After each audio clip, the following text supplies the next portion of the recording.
दोस्तों आज हम एक्सप्लेन करने वाले हैं हाल ही में आई हुई मूवी हाउसफुल 5 को। तो चलिए अब हम इस मूवी को कहानी को शुरू करते हैं। तो मूवी के शुरुआत में हम एक आदमी को शिप पर भागते हुए देखते हैं क्योंकि उसके पीछे एक खूनी पड़ा हुआ होता है और फिर खूनी उस आदमी को पकड़ कर मार डालता है। फिर 2 दिन के बाद को सीन को दिखाया जाता है जहाँ पर हमें बताया जा रहा था कि यूके के सबसे अमीर आदमी का बर्थडे इसी शिप पर मनाया जा रहा था और यहाँ पर बहुत सारे अमीर लोग भी आएंगे। लेकिन उससे पहले हम देखते हैं कि रंजीत बर्थडे से पहले ही भगवान के प्यारा हो गया था और उसके पास उसके बेटा बैठा देव अपने पिताजी को खोकर बहुत ही ज्यादा दुखी था। उसके बाद हम रंजीत को बोर्ड ऑफ डायरेक्टर को भी देखते हैं जिसमें शामिल था माया, बेदी, सिराज। यहाँ पर वो लोग कहते हैं कि अगर सर के मरने की खबर बाहर आ गया तो यहाँ पर स्टॉक मार्केट क्रैश हो जाएगा, इसीलिए इनका बर्थडे मन जाने के बाद यह खबर हम लोग धीरे धीरे फैला देंगे। इसीलिए सभी लोग मान जाते हैं। फिर इसके बाद रंजीत के लॉयर आकर बताते हैं कि सर ने अपने होलोग्राम के जरिए आप लोगों के सामने एक मैसेज भी छोड़ा है जिसके चलाने के बाद होलोग्राम बताता है कि देव उसका दूसरी पत्नी का बेटा है और उसके पहले पत्नी से एक जूली नाम का बेटा का जन्म हुआ और उसके बैक में एक जलने का निशान है। रंजीत उससे कहता है कि अब तुम्हारा काम है कि तुम अपने बड़े भाई की खोज कर उसको हिस्सा तुम उसे दो, अगर जोली नहीं मिला तो तुम मेरा जायदाद उन सभी लोगों में बांट लेना।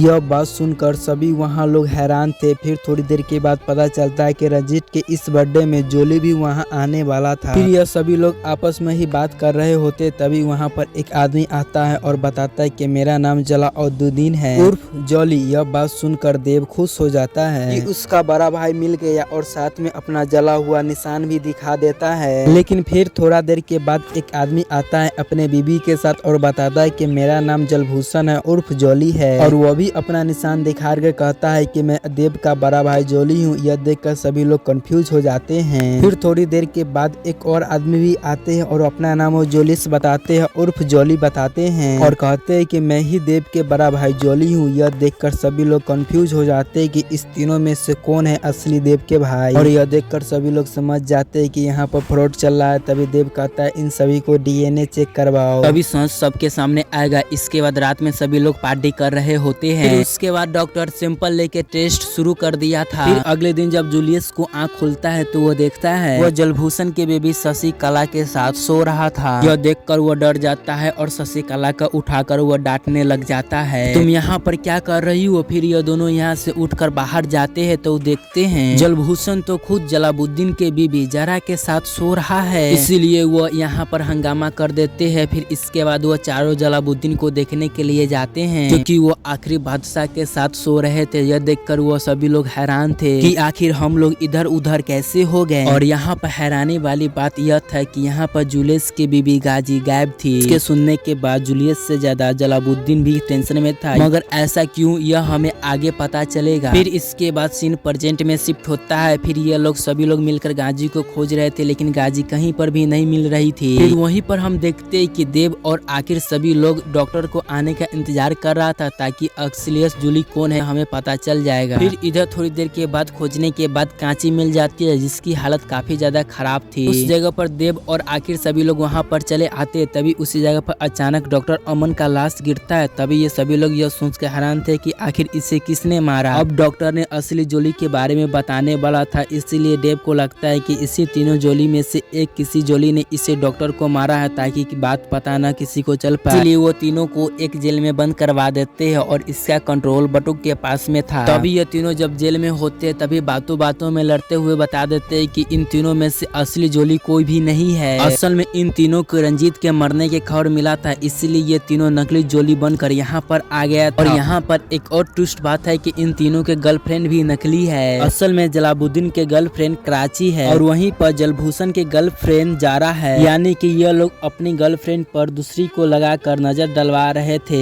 खैर अब ये तीनों लोग सज जाने के बाद ये लोग डिसाइड करते हैं कि अब ये खूनी को पता लगा कर रहेंगे। वहीं हम दूसरी तरफ देव को देखते हैं जो कि मर्डर के इल्जाम में पुलिस को भी कॉल कर दिया था ताकि ये लोग जल्दी से सच उगलवा सके। फिर उसके बाद हम बीरू और बाबा के पुलिस ऑफिसर को देखते हैं जिसके कारनामा को देखकर सस्पेंड कर दिया गया था। तभी उसी टाइम बाबा के एक्स माया के कॉल आता है और वो बताते हैं कि यहाँ शिप पर एक का मर्डर हो गया है, इसीलिए मैं चाहता हूँ कि तुम ही इस केस को सॉल्व करे। यह सुनकर बीरू कहता है अगर मैं शिप पर जाऊंगा तो सस्पेंसर के बाद भी हम लोग मजे से रहेंगे और खूनी को पता लगा कर हम उन लोगों से पैसा ऐंठेंगे। यह बात बाबा को भी अच्छा लग जाता है। इधर ये लोग कैसे भी कर जेल से निकलकर असली खूनी को पता लगाने के लिए चल निकलते हैं और प्लान यह था कि सबसे पहले वो रंजीत को लाश को इस समुद्र में फेंक दिया जाएगा और उनका गर्लफ्रेंड के काम था कि वो लैब में जाकर इनका डीएनए का सैंपल को खराब कर देगा, जिससे यह प्रूफ नहीं होगा कि हम लोगों में से जॉली कौन है। फिर उसके बाद ये लोग अपने अपने काम में लग जाते हैं, लेकिन ये लोग गलती से रंजीत के लाश को लेकर एक कमरे में पहुंच जाते हैं क्योंकि इनके तरफ लोग आ रहे थे। वहीं दूसरी तरफ उनका गर्लफ्रेंड जब लैब में आता है तभी उसी जगह देव भी वहाँ पर चले आता है, जो कि डॉक्टर के जेब में कुछ चेक करता है और वो वहाँ से चले जाता है। देखकर जरा उसके वीडियो बना लेता है और कहता है जरूर यही ने डॉक्टर को मारा होगा, जो कि सबूत को मिटाने के लिए आया था। हालांकि ये तीनों अपने बॉयफ्रेंड के पास पहुंच जाता है, जो कि सभी को जाने का इंतजार कर रहे थे ताकि वो रंजीत के लाश के समुद्र में फेंक सके। तभी शशिकला एक वीडियो दिखाकर सभी को कहता है कि अब हम प्रूव कर देंगे कि असली खूनी कौन है।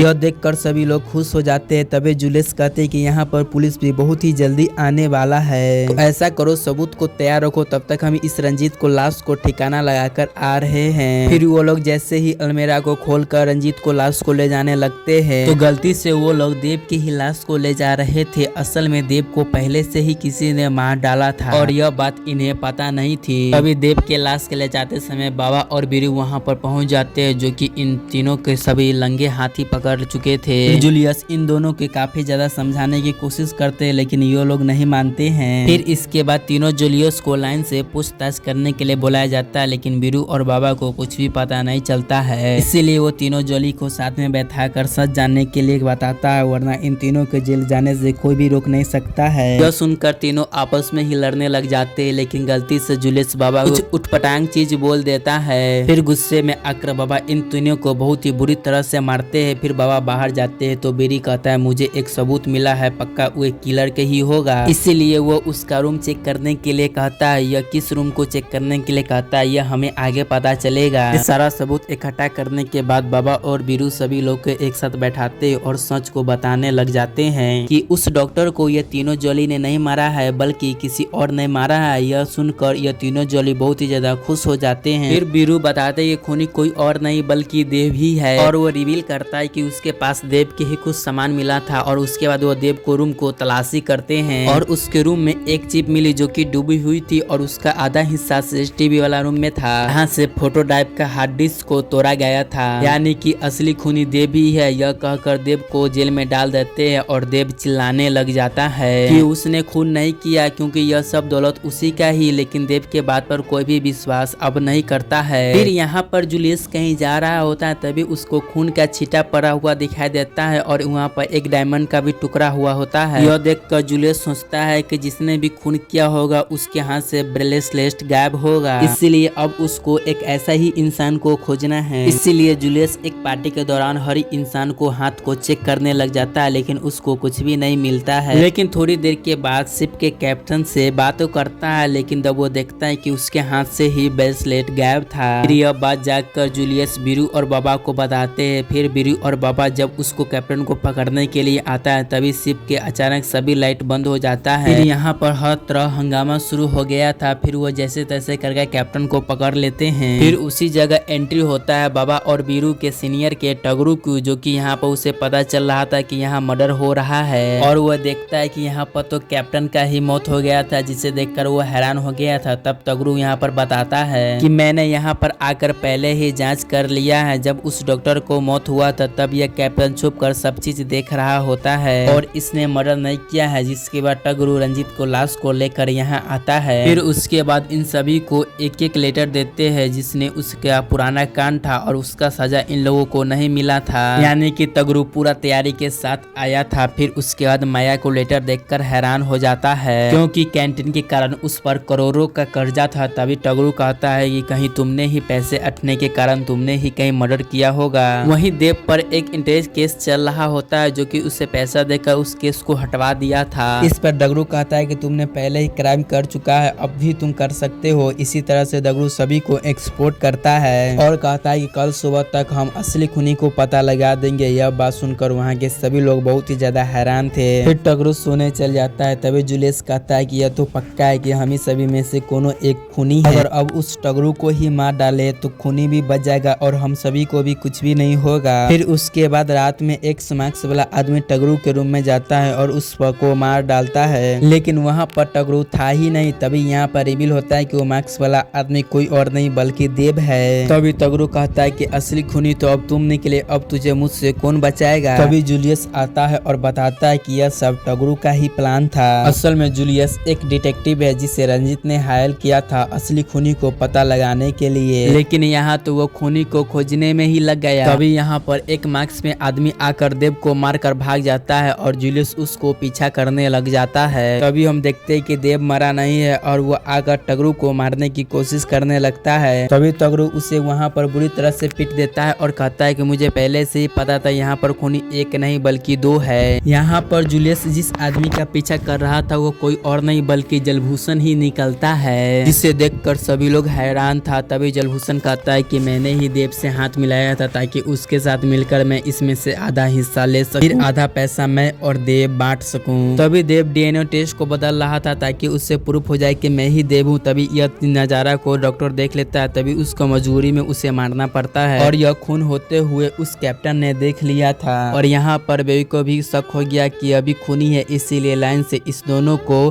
खत्म करना पड़ा ताकि हमें ब्लैकमेल ना कर सके। यह बताकर जलभूषण कहता है कि यहाँ पर तुम सभी लोग मरेगो और जॉली की रंजित का सारा पैसा मैं और देव बांट लूंगा। तभी वहाँ पर डगरू आकर उनसे लड़ने लग जाता है। तभी देव मौका का फायदा उठाकर वहाँ के लगा हुआ फैन लेकर चालू कर देता है। फिर डगरू जाकर किसी तरह से उस फैन को बंद करता है और सभी लोगों को जान को बचा लेता है। फिर उसके बाद यहाँ पर असली जॉली का एंट्री होता है और वो कहता है मैं तो यहाँ सिर्फ पापा से मिलने के लिए आया था। खैर अब वो इस दुनिया में नहीं रहते, मैं अब एक भी पैसा नहीं लूंगा क्योंकि मुझे उनसे ज्यादा दुगुनी जायदाद है और वो पैसा तुम लोग आपस में ही बांट लो। बात सुनकर सभी लोग खुश हो जाते हैं, लेकिन देव और जलभूषण काफी ज्यादा उदास थे और वह कहते हैं जिस पैसा के लिए हम लोग खून किए हैं वो तो इन लोगों को ऐसे ही मिल गया। फिर देव और जलभूषण को जेल में डाल दिया जाता है और बाबा बीरू और टगरू को फिर से उसको वापस नौकरी दे दिया जाता है और पैसा मिलने के बाद ये सभी लोग अमीर बन गए थे और यहीं पर यह मूवी खत्म हो गया। दोस्तों आपको यह मूवी कैसा लगा आप हमें कमेंट करके जरूर बता दें और हाँ इस चैनल को सब्सक्राइब करना भी नहीं भूले। जय हिंद जय भारत।